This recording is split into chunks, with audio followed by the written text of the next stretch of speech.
It's Saturday, October 14th, and I am in upstate South Carolina. It's a gorgeous day. We've had some rain, as you can tell. And I said, I'm going to launch the drone and see what it's like trying to run it down behind me on this highway at a low altitude.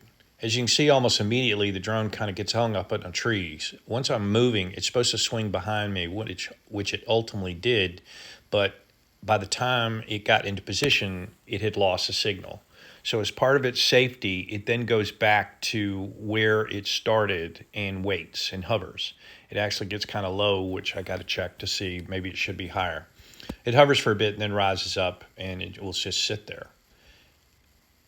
At this point, I guess it's just confused and trying to figure out what to do. But then all of a sudden it turns and rises up and it gets above the trees, but then starts to follow me. Now, I don't know at this stage if the drone has picked the signal back up or if this is part of its safety procedure. I think it's picked the signal back up somehow. So it's going to slowly meander along the road, still kind of a neat shot, and look for me. In a couple of seconds here, you're going to see me cross underneath, and the drone's then going to pick me back up.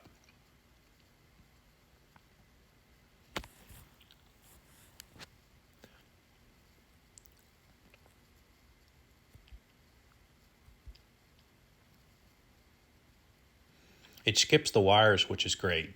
And again, the obstacle avoidance on the Skydio 2 Plus is excellent. Okay, there I am. So the drone's going to pick me back up now. And what's interesting is it actually just backs up. It doesn't turn around yet. It will in a bit, but right now it's just following me. It's picked me back up. The little beacon that I have sitting on my tank bag is the GPS signal. And so it's following the GPS signal, following me back up the road. I kind of wish it would have turned around. Then I would have gotten the shot that I was looking for. But this is still kind of interesting.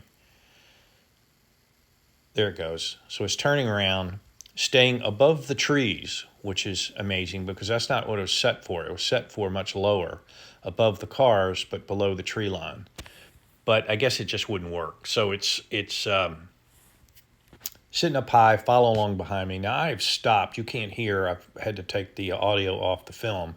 You can't hear it, but I have stopped, and so now the drone's got me. And it's coming back, and it will stop above me, and then I will then lower it down and pack it away. The owner of the house was watching. He's very curious what I was doing, understandably, because I'm basically on his property. It was interesting. Like I said, the obstacle avoidance on the Skydio is amazing.